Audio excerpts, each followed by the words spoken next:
आतंकवादियों ने कब्जा कर लिया था और वहाँ के एयरपोर्ट को अपना अड्डा बना लिया था। तब कुछ जवान सिपाहियों ने उनसे लड़ाई की। कहानी की शुरुआत होती है और हमारे सामने बोस्निया का दृश्य आता है और यहाँ पर हम एक स्नाइपर को देखते हैं जिसका नाम है वीरा। और वीरा ने अभी सब पे निशाना लगा रखा होता है और वो एक एक करके दुश्मनों को मार रही होती है। तभी एक गोली आकर के लग जाती है उसके बाएं कंधे पे, जिससे वो घायल होकर के नीचे गिर जाती है और अब वो बिल्कुल भी गोली नहीं चला पाती, इसीलिए वो यहाँ से भागने लगती है और दुश्मन उसका पीछा करने लगते हैं। तब वीरा आकर के एक पेड़ के पीछे छुप जाती है और अपने कमांडर को बताती है कि यहाँ पे क्या हुआ है और वो लोग बताते हैं कि जल्दी ही मदद भेजेंगे। लेकिन वीरा मदद के लिए नहीं रुक सकती, इसीलिए वो मोर्फिन का इंजेक्शन निकालती है और उसे ले लेती है ताकि उसका दर्द कम हो सके। लेकिन अब सबको ये खबर मिल चुकी है कि वीरा घायल हो चुकी है, इसीलिए एक एक करके अब सारे के सारे सिपाही बाहर आने लगते हैं और वो एक एक करके दुश्मनों को मारने लगते हैं। और ये लोग यहाँ पे एक आतंकवादी को पकड़ने आए थे जिसका नाम है हारून, इसीलिए वे लोग हारून को भी पकड़ लेते हैं और एक सिपाही उसे मारने ही वाला होता है। तभी इनका सीनियर उसे रोक देता है और कहता है कि हारून हमें जिंदा चाहिए। और इस बीच जब वो दोनों बातें कर रहे होते हैं तभी हारून इनके एक साथी को मार देता है, जिससे ये सारे लोग आग बबूला हो जाते हैं और सबको खबर करते हैं कि इनका एक साथी घायल है। इसीलिए अब सारे लोग यहाँ पे हेलीकॉप्टर लेकर के चले आते हैं। फिर ये लोग यहाँ पे अपना सारा का सारा बॉम्ब फोड़ देते हैं और जितने भी आतंकवादी यहाँ पे होते हैं वो सारे के सारे ढेर हो जाते हैं। लेकिन ये लोग हारून को यहाँ से जिंदा लेकर के निकल पड़ते हैं और जल्दी ही बैठ जाते हैं अपने चॉपर में और यहाँ से जाने लगते हैं। तभी देखते हैं कि इनकी साथी की हालत बहुत ही ज्यादा खराब हो रही है। इनके साथी का नाम है सूरा और उसके पास इनका सीनियर बैठा है जिसका नाम है स्लश। और जैसे जैसे सूरा की हालत खराब होती है वैसे वैसे स्लश का गुस्सा भी बढ़ते जाता है और एक वक्त ऐसा आता है जब सूरा की मौत हो जाती है। तब स्लश अपना होश खो देता है और वो हारून को मारने की कोशिश करता है। तब यहाँ पे इनका कमांडर इन्हें रोक देता है जिसका नाम है बेक और कहता है कि ये नाटो की संपत्ति है और नाटो सेना को ये जिंदा चाहिए और ये पूरा का पूरा मिशन हमने नाटो सेना के लिए किया है, इसीलिए हमारी ये गलती और ये पूरा का पूरा मिशन खराब हो जाएगा। तब उसके साथी कहने लगते हैं कि हम लोगों ने ऑलरेडी गलती कर दी है और हमने अपने एक साथी को खो दिया है। हम चाहे हारून को जिंदा लेकर के जाएं या फिर मुर्दा,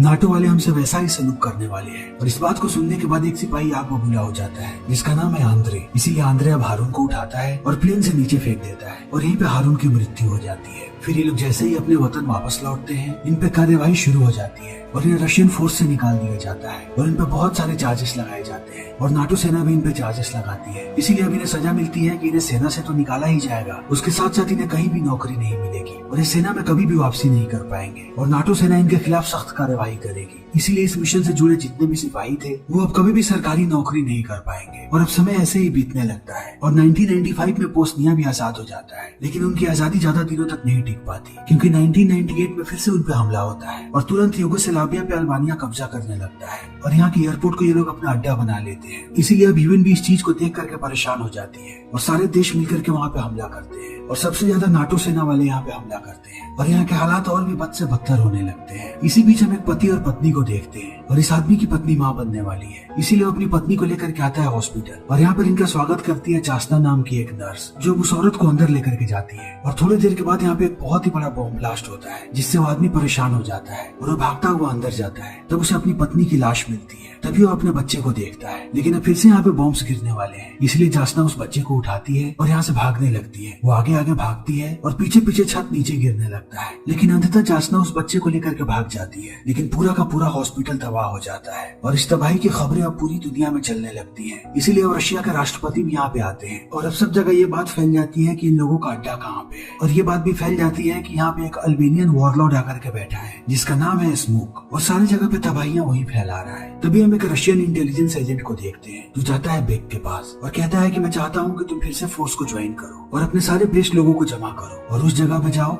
जहाँ पे समूक का अड्डा है। समूक ने एक एयरपोर्ट को अपना अड्डा बना रखा है और अगर तुमने समूक को खत्म कर दिया तब एक बार फिर से वहाँ पे शांति आ सकती है। लेकिन ये मिशन एकदम सीक्रेट रहेगा और ज्यादा लोगों को इस बारे में खबर नहीं होगी और नाटो सेना भी तुम्हारे काम में दखल अंदाजी नहीं करेगी। इसीलिए जल्द से जल्द अपने लोगों को तैयार करो। और बेक समझ जाता है कि उसे क्या करना है, उसे पूरे एयरपोर्ट पे नजर रखनी है और जैसे ही समूक वहाँ पे आए इन लोगों को उसे छल्ली कर देना है। इसीलिए अभी इन्हें बहुत सारे इक्विपमेंट्स मिलते हैं और ये सारे इक्विपमेंट्स होते हैं नाटो सेना वालों के और ये सब कुछ बोस्निया जाने वाला था, लेकिन अभी सब कुछ आ चुका है बेक के पास। तभी दूसरी तरफ हम जासना को देखते हैं और जासना उस हादसे के बाद से बहुत ही ज्यादा परेशान है, इसीलिए वो इस्तीफा देने की कोशिश करती है। लेकिन उसका मालिक उसे समझाता है और कहता है कि तुम्हें इस्तीफा नहीं देना चाहिए क्योंकि कम से कम तुमने एक बच्चे की तो जान बचाई, अगर तुम नहीं होती तब वो भी जिंदा नहीं बचता। और अब यहाँ पे बेक अपनी टीम को लेकर के निकल जाता है और वो धीरे धीरे करके अपने पुराने सारे साथियों को यहाँ पे बुलाने लगता है। लेकिन आंद्रे अभी भी गायब है और किसी को पता नहीं कि आंद्रे कहाँ पे है। लेकिन अब बेक निकल पड़ा है उस जगह पे जाने के लिए और दूसरी तरफ सारे के सारे अधिकारी परेशान हैं, इसलिए वो सब एक दूसरे को आश्वासन दे रहे हैं कि इन लोगों ने कुछ खुफिया लोगों को भेजा है इस काम को अंजाम देने के लिए।